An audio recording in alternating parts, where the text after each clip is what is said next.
जब लोगों को दुख होता है ना आजकल, तब राजपाल यादव मीम टाइप करते हैं सर्च बार पे और फिर अपने दुख को भूल जाते हैं। आपने कभी ये किया? ये जिया तो हमने नहीं, पर आप ऐसे करते हो कि राजपाल यादव मीम या राजपाल यादव कॉमेडी सीन्स नहीं, ऐसे सब दोस्त वगैरह और सब आपके सामने करते हैं? वो दिखा देते हैं। आपको शर्म फील होती है ये सब करके? क्योंकि अक्सर अगर कोई मुझे मेरे खुद के वीडियोस दिखा तो मुझे बहुत शर्म फील होती है। तो मैं बस आपके आर्टिस्टिक माइंड को जानने की नहीं, कोशिश। मुझे वो याद आता है कि ये जो आपने ये दिखाया ना मुझे,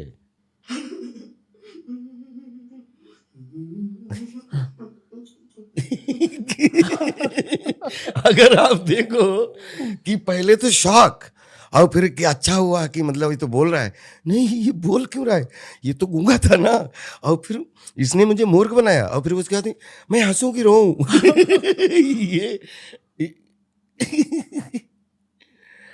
ये जो इमोशन है ना जी, इसका इतना लोगों ने यूज किया है, लेकिन मेरे जीवन का ये ऐसा ये स्पेशली इतनी सारी फिल्में जितनी भी हो गई, जी। 150 हो गई, 200 हो गई, जो भी, लेकिन ये अकेला एक्सप्रेशन ऐसा है जिसमें मुझसे प्रियन जी ने कहा था कि जब पहली बार ये पता लगे कि शाहिद कुछ बोले और शाहिद ने कुछ बोला है, तो ना ये बेचारा फिशरमैन है, तो ये इतना बड़ा तो समझदार है नहीं, तो ये थोड़ी देर के लिए भूल जाए कि शॉक लगा, धोखे से हंसी आ गई, हंसी लगा गलत है, गुस्सा करूं, फिर कंफ्यूज हो गया कि इसमें गुस्सा करूं या हंसूं।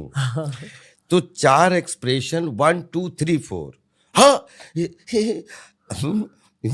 तो वो मैंने अकेले में ये एक्सप्रेशन कई बार किया, लेकिन इसको दोबारा रिपीट नहीं कर पाया, क्योंकि वो 1 2 3 4, तो उसमें पहले में शॉक और फिर ये लगे कि इसको याद नहीं रहा और इसको हंसी आ गई, या इसको नहीं हंसी ठीक नहीं है, इमोशन कुछ और है, तो जो खुद इमोशन देने में कंफ्यूज हो जाए, वो 4 एक्सप्रेशन चाहिए।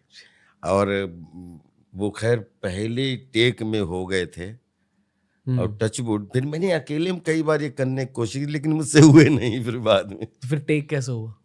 टेक तो हो गया था, क्योंकि तैयारी इतनी अच्छी थी, वही तैयारी कि आप देखो इसमें 4 इमोशन हैं। ठीक है, और शो है नेक्स्ट वन अभी? ये क्या हो रहा है यहाँ? मुझे सब आता है, मैं एक्सपर्ट हूँ, मैं एक्सपर्ट हूँ। ये बहुत बड़ा मीम बन चुका है। हाँ। ओके। अच्छा, ये उस समय कर गया था, लेकिन जब हमने मीम में कई बार देखा तो मुझे लगा कि यार ये उस समय बोलते हैं ना कि शूटिंग के दौरान कुछ एक्सप्रेशन है ऐसा जो मुझे भी अच्छा लगा। ठीक है, नेक्स्ट। मुझे सब आता है, मैं एक्सपर्ट हूँ, मैं इसे सब सिखा दूंगा। आपके दिमाग में क्या चल रहा था सर, ये बॉडी लैंग्वेज जनरेट करने के लिए? हाँ, की लड़की अगर पहलवान है तो ये उठा के पटकेगी भी तो कोई समस्या नहीं है। बस मतलब कीप स्क्रॉलिंग डाउन।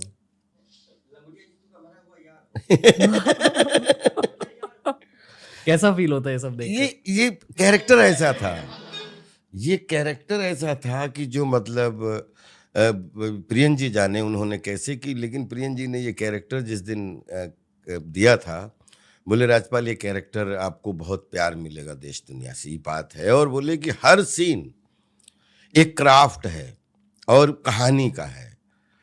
तो आई थिंक वो धीरे से जो प्रियन जी ने कैरी करवाया। वो आपके लिए कैरेक्टर्स लिखते थे? बोले उनकी फिल्मों का जो एंटरटेनिंग फिल्में उन्होंने बनाई हैं, तो वो उनके परेश जी हों या राजपाल हों या अक्षय जी हों या सुनील अन्ना हों या मनोज जोशी हों या और भी बहुत सारे जितने भी एक्टर, असरानी जी से लेके, तो वो प्रॉपर उनके दिमाग में पूरा क्राफ्ट हर कैरेक्टर को लेके होता था, सब एक्टर को लेके, और इसमें प्रियन जी का ही ज़्यादा धमाल है ये। पर मतलब आपको ध्यान में रखकर कैरेक्टर स्क्रिप्ट करते थे वो? आई एम श्योर उनके एक सेट ऑफ एक्टर्स होते थे। आई थिंक वो पहले कहानी एंटरटेनिंग चुनते थे, चाहे मालामाल वीकली हो, चाहे ढोल हो, चाहे वो चुप चुप के हो, चाहे हंगामा हो जी। और उसके अकॉर्डिंग फिर मतलब फिल्म के किस किस कोने पे कौन सा एक्टर कहाँ फिट होता है। तो कभी किसी फिल्म में किसी बड़े एक्टर के 6 सीन और किसी फिल्म में 36 सीन। तो मतलब लेकिन वो कहानी के किस कोने में फिट है, ये प्रियन जी हमेशा ध्यान रखते थे। ये केमिस्ट्री सर। आप दोनों के बीच एनर्जी क्या थी? ये हमारा एक्चुअली इस तरीके का ही रिश्ता है, मतलब एक दूसरे को, क्योंकि बहुत प्यारी रिलेशनशिप है इस तरीके, क्योंकि कुछ एक दूसरे से एफर्टलेस जो भी सीन जीते हैं जी। और जितने जिए तो हमेशा एफर्टलेस, कोई बीच में ये भूल जाते हैं 2 एक्टर काम कर रहे हैं, हमेशा लगा कि 2 दोस्त या 2 मतलब कला के स्टूडेंट्स और कुछ अच्छा करने की कोशिश कर रहे हैं। तो वो कई सारी फिल्मों में अलग अलग वो केमिस्ट्री निकल के भी आई है हमारी। उन्हें कभी दुखी देखा आपने? मैंने अक्षय कुमार को कभी दुखी नहीं देखा, मतलब शायद में दुख है ही नहीं, ऐसा मुझे लगता है। नहीं, गंभीर रहते हैं, गंभीर तो देखा और हंसी मजाक भी करते हुए देखा, लेकिन मुझे लगता है कि एक्टर दुखी लगने से दुख निकलना नहीं है, और हंसने से जो है वो फायदा ही फायदा है। तो मैंने दुखी तो नहीं देखा, क्योंकि मैं खुद दुखी दिखाने की कोशिश से बचता हूँ, और सेट पे क्या दुख, जो कर्म है उसको बेहतरीन तरीके से जिए हंसते खेलते हुए, वो ज्यादा इम्पोर्टेंट है।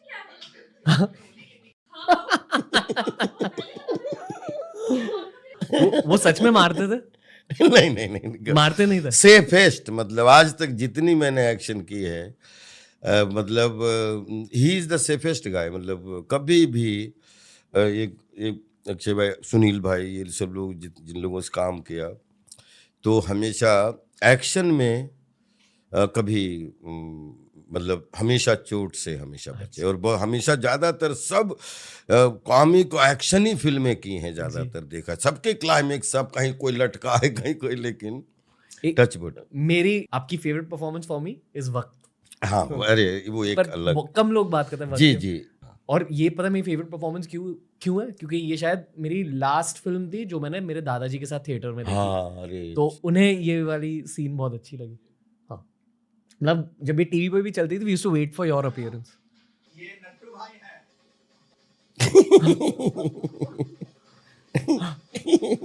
या ना, जैसे मतलब आपकी क्यूटनेस फैल जाती है स्क्रीन पर, क्यूटनेस और ह्यूमिलिटी, इसे लोग आपको चाहते थे। इसमें एक सीन है जी,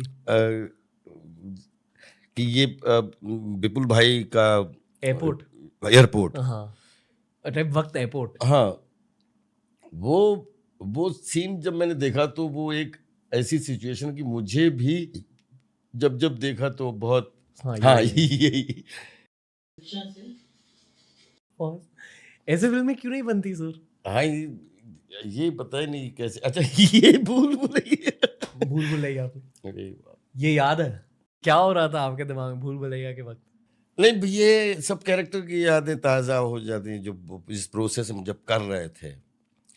तो आज इतने साल बाद में ये कैरेक्टर, अब बच्चे जो आज के हैं और सबको जितने उस समय सुपरहिट थे जब रिलीज हुए थे ये कैरेक्टर, और आज भी ये मीम की वजह से और 10 गुना ज़्यादा ये पॉपुलर हो गए। तो आई थिंक इससे ज़्यादा एक एक्टर का क्या सौभाग्य होता है। आई फील कि आपका कर्तव्य बदल चुका है आज। कर्तव्य बदल चुका है, बहुत सही बात बोली रणबीर। और आपने ये सब सीन्स देखते वक्त आपने कहा कि जो आपके दिल में था पहले एक्टिंग की शुरुआत से पहले, वो सब हो गया, आप लोगों के दिलों में बस चुके हो। ये मैं मानता हूँ आपकी कॉमेडी के थ्रू, बट 2023 में कुछ बदला है? नहीं, 2023 में बदला 100% है। और मैं जैसे मैंने आपको बताया कि पढ़ना, बढ़ना, कढ़ना, कि मैंने रणबीर की थ्योरी पढ़ी, तो रणबीर का वो एक्सपीरियंस मैंने पढ़ा। लेकिन मैं जब बैठा हूं, रणबीर अपने तरीके से बैठे, मैं अपने तरीके से बैठा हूं। लेकिन दोनों एक दूसरे को अभी सिचुएशन है कि हमें अपन कन्वर्सेशन कर रहा है, लेकिन इंटरनल तो दोनों के अलग अलग है ना। तो कि मुझे अभिनय 20 साल मैंने खूब लोगों को हंसाया, पिछले 20-25 साल से खूब लोगों ने मतलब बहुत सारी सीरियस परफॉर्मेंस देखी, बहुत सारी नेगेटिव परफॉर्मेंस देखी, और सब में पास होने का सौभाग्य मिला। किताबें, इंस्टीट्यूट, प्रशिक्षण, ट्रेनिंग, उसके लिए स्पेशल एक टीम ने 6 महीने काम किया प्रॉपर, फिर प्रॉपर उसकी एक बढ़िया मतलब प्लेटफॉर्म से उसकी शूटिंग करवाई। और आज जो आप बच्चों की जितनी चीजों के बीच में एक एजुकेशनल, जिसमें हमने एक कार्यक्रम बनाया जिसका मैं हिस्सा हूं एक एंकर के रूप में, टिम्फियो। मैं आपको बिलीव करवाता हूं रणबीर भाई, छोटे भाई हो आप, कि 1.5 घंटे मेरे लिए आप मत देना, आप 1.5 घंटे अपने आप को देना, और फिर वो 1.5 घंटे के बाद में खुद आप अपने विश्लेषण में चले जाओगे। क्योंकि अनुभव जो है ना, प्रैक्टिकल प्रशिक्षण, ये क्यों मतलब हमने टिम्फियो बनाया, क्योंकि मुझे मालूम है कि इस देश दुनिया में 2 टियर से लेके 3 टियर से लेके करोड़ों बच्चे बच्चियां हैं। पर ये क्या एक कोर्स है? ये 1.5 घंटे का एक कार्यक्रम है ओके जिसका नाम है टिम्फियो। जी। Training is must for everyone. प्रशिक्षण सबके लिए बहुत जरूरी है।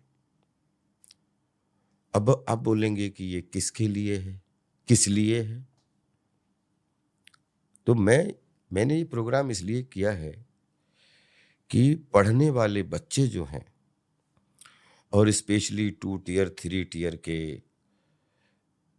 और शहर के भी बच्चे, उनको एक प्रोग्राम जो है सहायता कर सके। सफलता हर आदमी पाना चाहता है आज की डेट में, लेकिन पाने का समर्पण बहुत कम लोगों में होता है। टीचर से स्टूडेंट बना देगा आपको एक कार्यक्रम, और प्रैक्टिकल है। इसलिए प्लीज प्लीज वॉच टिम्फियो। Training is must for everyone. प्रशिक्षण सबके लिए बहुत जरूरी है आज की दुनिया में। मुझे आपसे एक चीज़ के बारे में बात करनी है, पर ये मैं एक बहुत ह्यूमन पर्सपेक्टिव से पूछ रहा हूँ जी। आपको। तो ये बिल्कुल एक जर्नलिस्ट, एक कॉन्ट्रोवर्शियल पर्सपेक्टिव नहीं है। मेरे एक दोस्त है मुनावर फारूकी, शो पर आए थे, कमेडियन है, स्टैंड अप कमेडियन है। उन्होंने जेल में कुछ वक्त गुजारा था, हाँ हाँ तो उन्होंने जेल के बारे में बहुत कुछ कहा पॉडकास्ट में। हाँ आपने भी वक्त गुजारा है वहाँ, हाँ। वो सच में बहुत ज़्यादा नेगेटिव जगह होती है?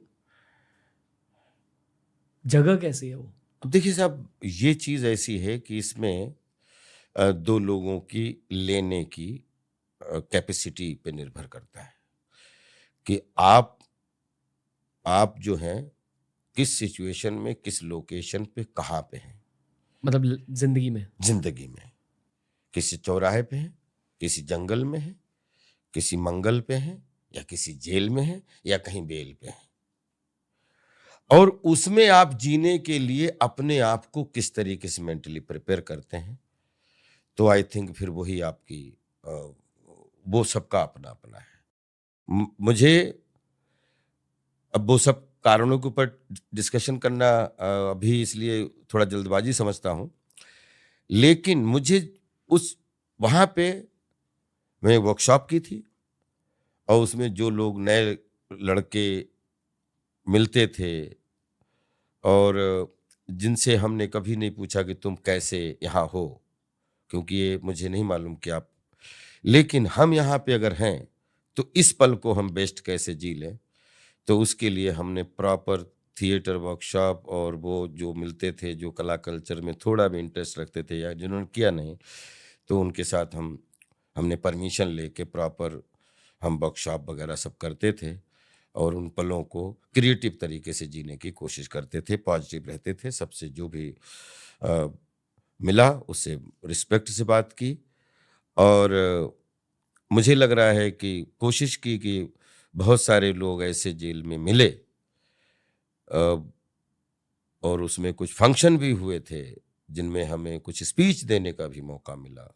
और आई थिंक एडमिनिस्ट्रेशन से लेके और बहुत सारे ऐसे लोग थे जो कह रहे थे कि राजपाल, आई थिंक आपसे मिलना हमारा एक योग है, संयोग है। और ये कुछ चीज़ें तो आप ऐसी देख गए हो कि यहाँ से निकल के बाद में जीवन 100% हमारा बदलेगा। आपके नज़रिए से जेल कैसी जगह थी? जैसे हमारे नज़रिए से जो हमें काम मिला है यहाँ पे रहने के लिए और इससे, तो हमारे लिए कंप्लीट वो एक पॉजिटिव ही थी। और हमने उसमें कोशिश की कि कंप्लीट एक इंसान और जिंदा इंसान बन के रहूं, और जो मिले हमेशा उससे पॉजिटिव बात हो। और हमने, और मुझे बहुत खुशी हुई कि मुझे एक, जो जितने दिन जो आदमी रहता है उसको एक सर्टिफिकेट मिलता है कि आपने इस टाइम से लेके इस टाइम तक यहाँ पे इस नंबर पे यहाँ पे बिताया। मैं आपको अनकंफर्टेबल करा रहा हूँ? नहीं, कोई ऐसा- अनकंफर्टेबल वाली बात नहीं है कि हमें ऐसा लगता है कि जिस सिचुएशन में आप जहाँ पे भी रहो तो उसमें अपना बेस्ट दे के रहो, क्योंकि स्वभाव कभी चेंज नहीं होते हैं। और हमारा स्वभाव है कि हम जहाँ भी रहें, वो जंगल भी है अगर, तो वहाँ मंगल होना चाहिए। खुशी थी वहाँ? बिल्कुल बिल्कुल, क्यों नहीं होती खुशी उसमें। कोई ऐसी चीज़ थी नहीं जिसकी वजह से हम अच्छे व्यवहार के साथ, अच्छे सिस्टम के साथ, अच्छे अनुशासन के साथ, हमें जो काम, हमारा जो जॉब, हमें जो जहाँ पे बैठना, हमने उसका